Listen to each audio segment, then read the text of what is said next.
social media profiles ready for the job market? Today's job market is tricky.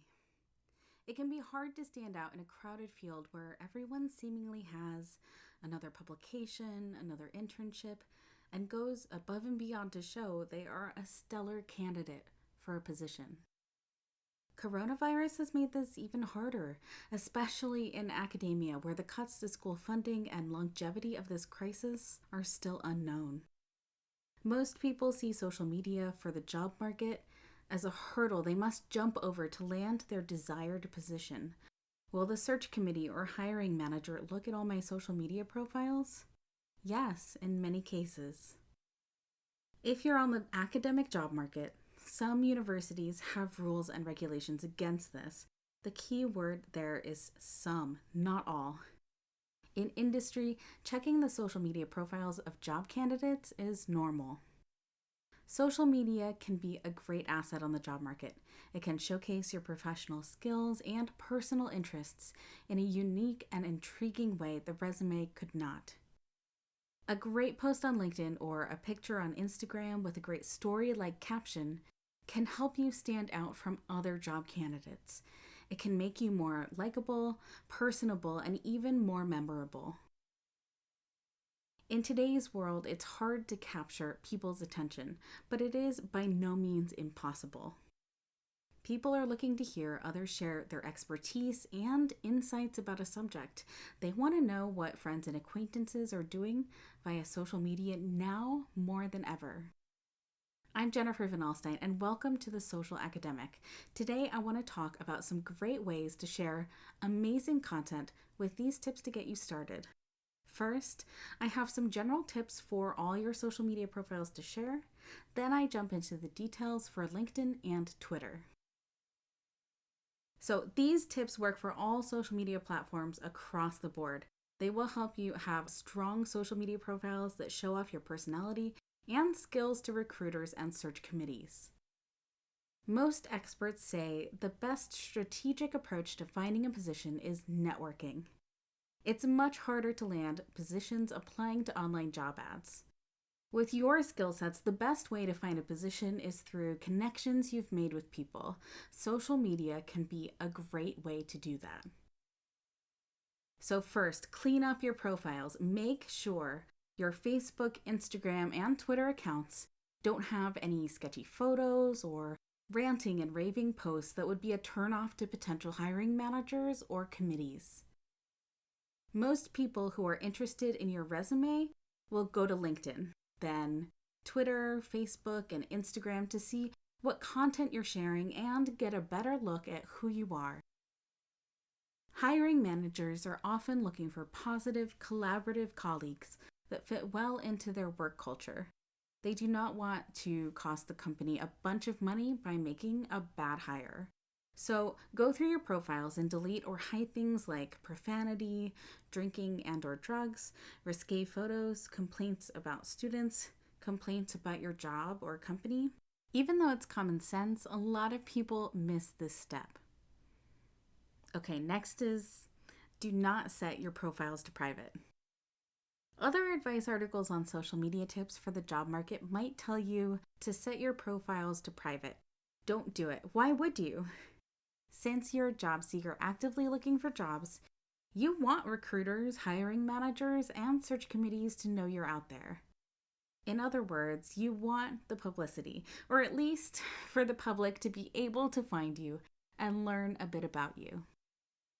When your profile is set to private, only your friends can see what you share.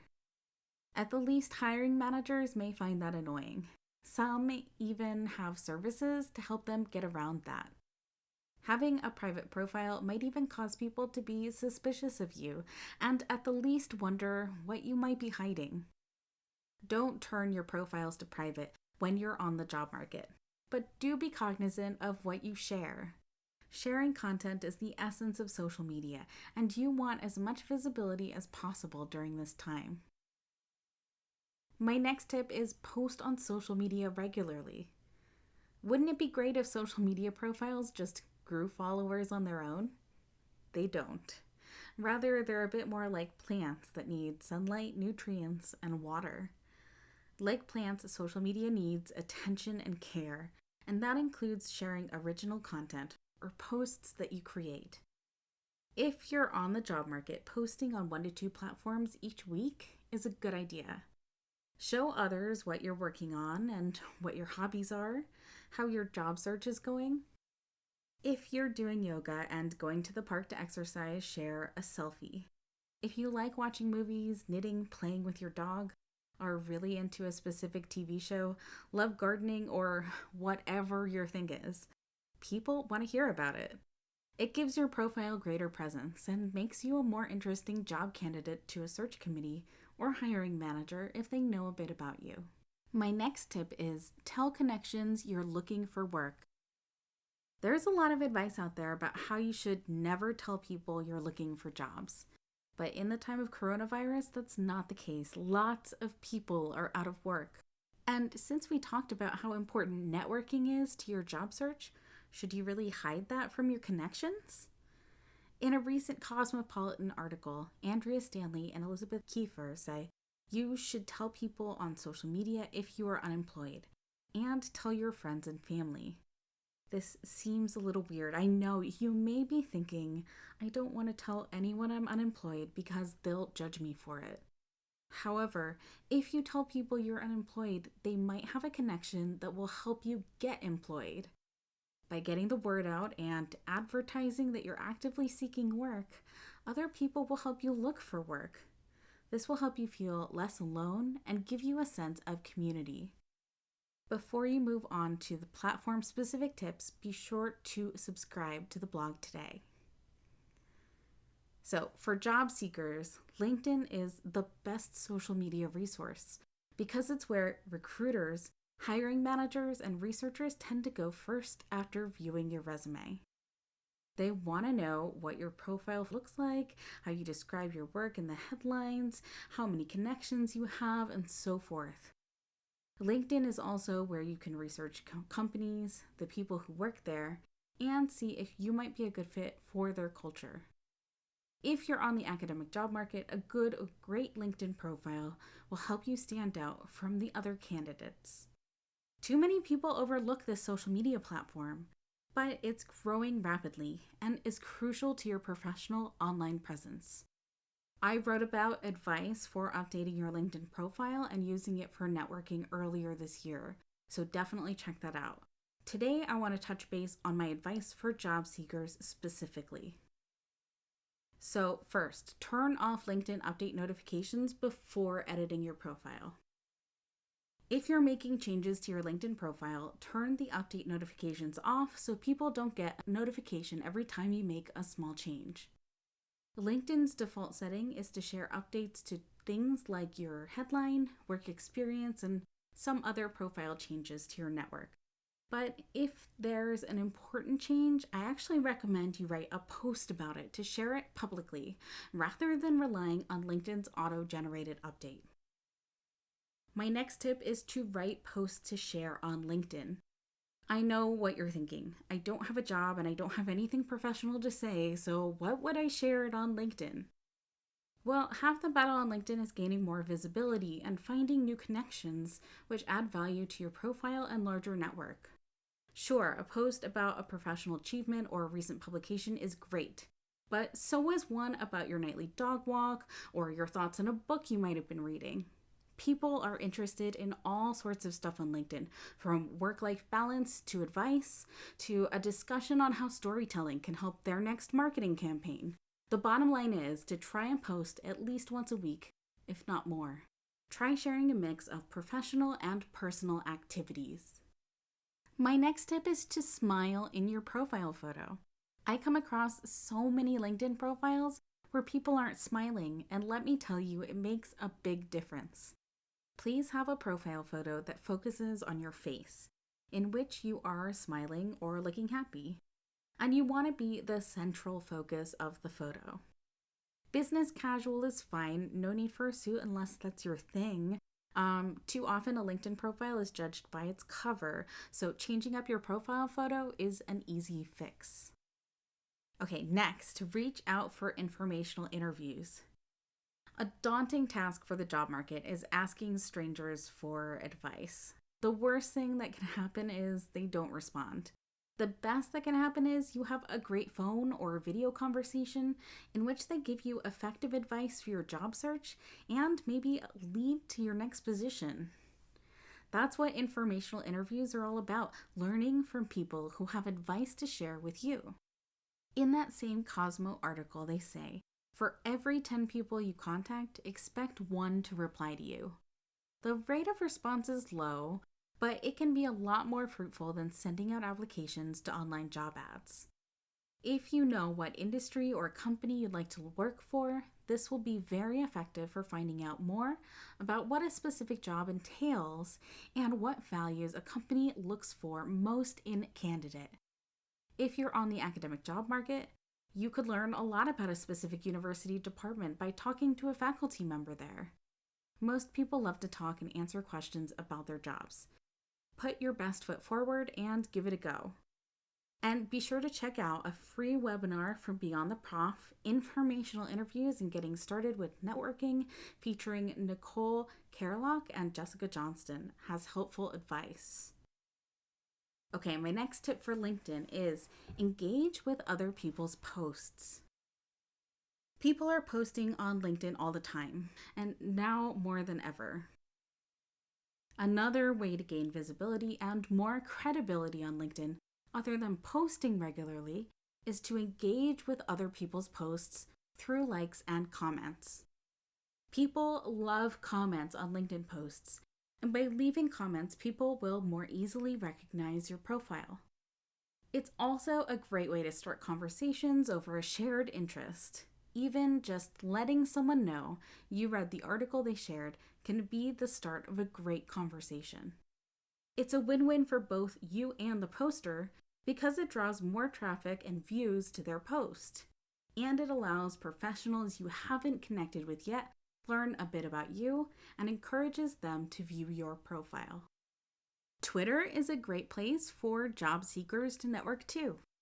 Some people find Twitter difficult to navigate because of how quickly tweets come and go, not to mention the sheer number of conversations that are complaints, rants, or pithy one-liners that you might shake your head at.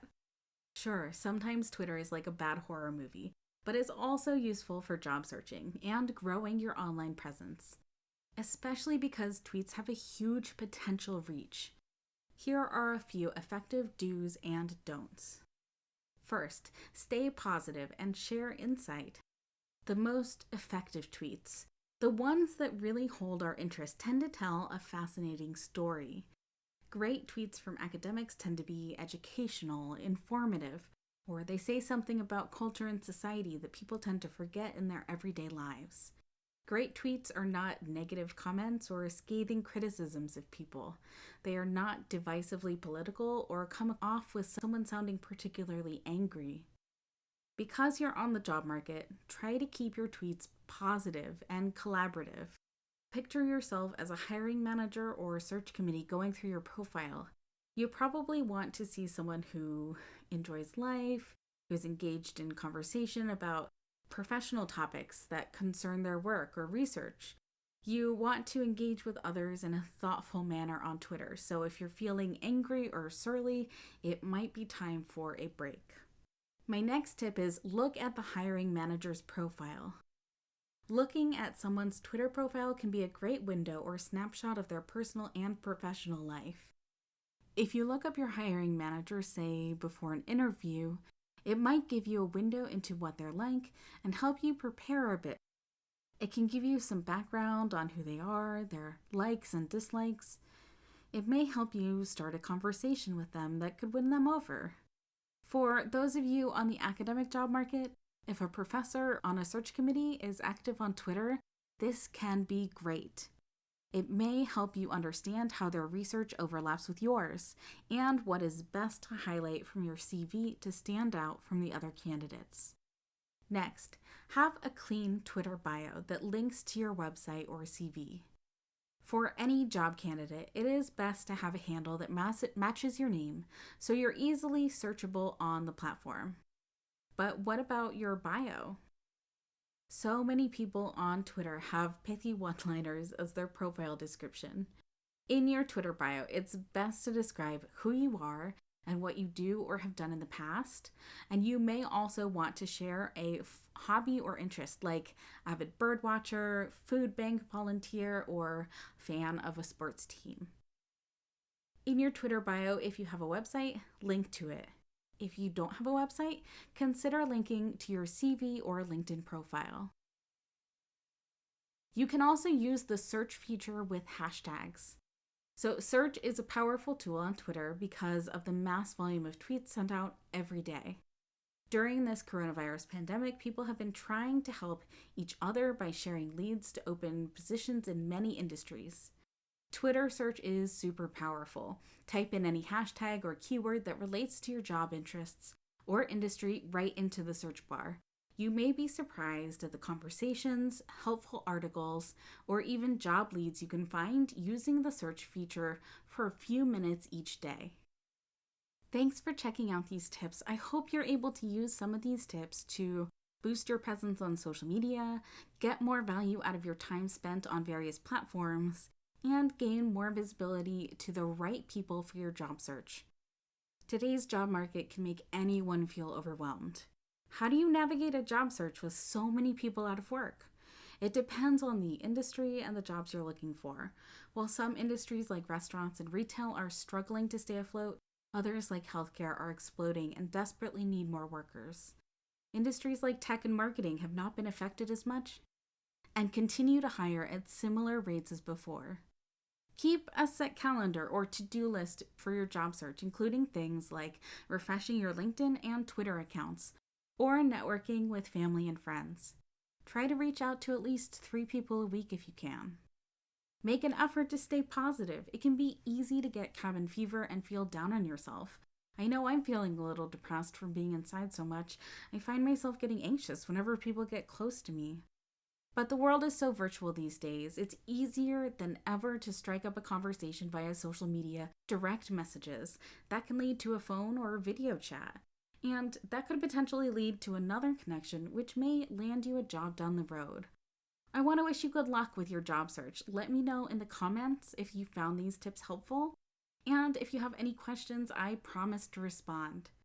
Stay safe and well, friends, till the next time here on The Social Academic, when I'll be talking with Dr. Chris Cloney, a grad blogger. I have such a great conversation to share with you, so be sure to subscribe today.